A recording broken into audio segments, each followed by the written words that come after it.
Hello guys and welcome back to the code note. आज हम DDS statements और उसके कंस्ट्रेंट्स सीखने वाले हैं।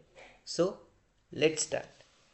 तो सबसे पहले देखते हैं कि डीडीएस स्टेटमेंट्स होते क्या है।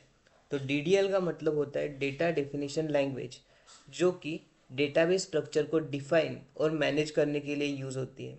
तो जो डीडीएल स्टेटमेंट्स होते हैं वो डायरेक्टली डेटा के साथ डील नहीं करते, बल्कि वो उसके स्ट्रक्चर के साथ बेसिकली डील करते हैं। तो डीडीएल कमांड्स बेसिकली हम क्रिएट, अल्टर, ड्रॉप, ट्रंकेट, ये डीडीएल कमांड्स सीखने वाले हैं। So let's start. सबसे पहले देखते हैं कि टेबल जो बेसिकली हमारे डेटाबेस में बनता है उसके अंदर क्या क्या होता है। तो mainly it consist of rose and columns, जो कि हम जानते ही है। So moving towards next, create. तो जो पहली डीडीएल क्वेरी है क्रिएट, उसका बेसिक सिंटैक्स कुछ इस तरीके से होता है, जो बेसिकली हम एक नया टेबल बनाने के लिए यूज़ करते हैं डेटाबेस में। बेसिकली इसके एग्जांपल में हमने डिपार्टमेंट टेबल क्रिएट करा है और उसके अंदर डिपार्टमेंट नंबर, डिपार्टमेंट नेम और लोकेशन, ऐसे 3 कॉलम्स इंसर्ट करे। और हमने हमने ये क्वेरी एग्जीक्यूट करने के बाद टेबल बना कि नहीं ये चेक करने के लिए हम डिस्क्राइब डिपार्टमेंट इस क्वेरी से टेबल वेरीफाई कर सकते हैं।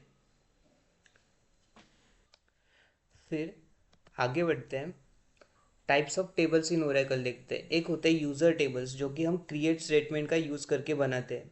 और दूसरा होता है डेटा डिक्शनरी, जो कि ओरेकल खुद मेंटेन करता है। ओके। फिर आगे बढ़ते हैं अल्टर स्टेटमेंट की तरफ। तो जो अल्टर स्टेटमेंट है वो यूज़ होती है कॉलम ऐड करने के लिए, या फिर मॉडिफाई करने के लिए, या फिर एक पर्टिकुलर डेटा डिलीट करने के लिए। ओके। उसमें सबसे पहले देखते हैं कि अगर हमें अल्टर स्टेटमेंट का यूज़ करके कोई कॉलम ऐड करना हो तो कुछ इस तरह से सिंटैक्स हम यूज़ करते हैं। यहाँ पे हमने डिपार्टमेंट 80 इस टेबल में जॉब आईडी ये नया कॉलम ऐड किया है। फिर आगे बढ़ते हैं मॉडिफाई की तरफ।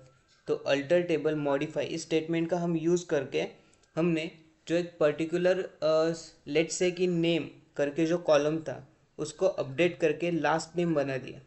ओके। फिर आगे बढ़ते हैं ड्रॉप। तो हमने अल्टर टेबल ड्रॉप कॉलम इस स्टेटमेंट का यूज़ करके हम किसी भी पर्टिकुलर कॉलम को ड्रॉप कर सकते हैं, यानी कि डिलीट कर सकते हैं हमारे टेबल से। फिर आगे बढ़ते हैं ड्रॉप टेबल की तरफ। तो ड्रॉप टेबल क्या करता है, टेबल परमानेंटली डिलीट कर देता है। उसके अंदर जो भी डेटा और यूज़र बाहर का स्ट्रक्चर था दोनों ख़त्म हो जाते हैं। ओके। फिर हम कुछ इंपॉर्टेंट देखते हैं कि जिसमें बेसिकली टेबल कम्प्लीटली डिलीट हो जाता है और स्ट्रक्चर प्लस डेटा दोनों ही रिमूव हो जाते हैं जब हम ड्रॉप टेबल स्टेटमेंट का यूज़ करते हैं।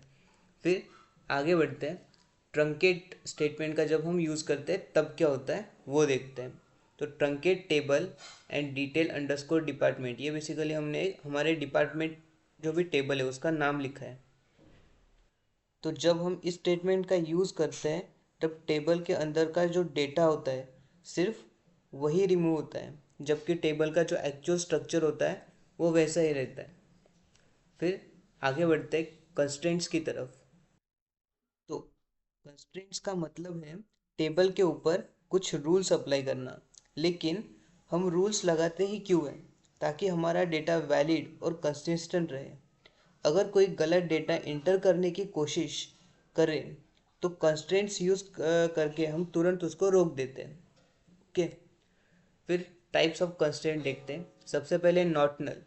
तो जब हम नॉटनल कंस्ट्रेंट का यूज़ करते हैं उससे क्या होता है कि कॉलम, जो भी पर्टिकुलर कॉलम में हम नॉटनल स्टेटमेंट का यूज़ कर रहे हैं उस कॉलम को हम एम्प्टी रख ही नहीं सकते, उसके अंदर कोई ना कोई डेटा हमें इंसर्ट करना ही पड़ेगा।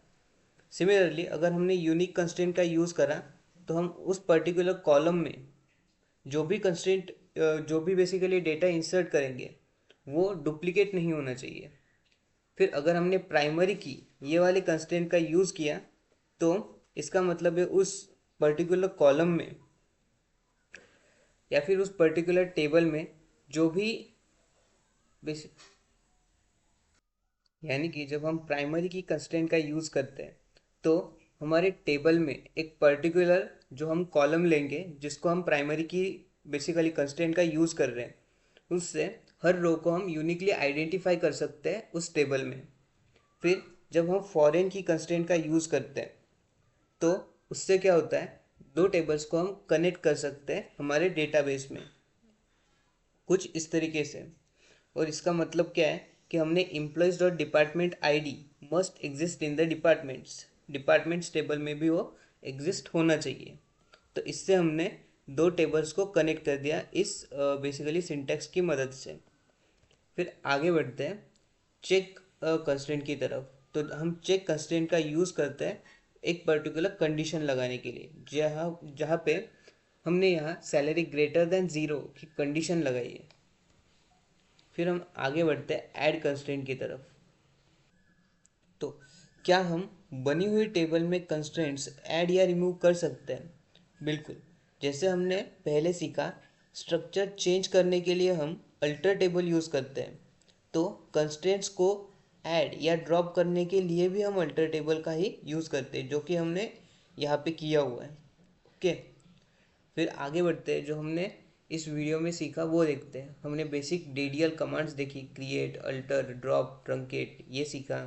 बेसिकली हमने अंडरस्टैंड किया कि how to create and modify the tables, learn different types of constraints, understood how to maintain the data integrity, and learned how the tables are related using the foreign keys, and got the basic idea of the database designs. Okay, so thanks for watching this video. You can check out more videos. Thank you.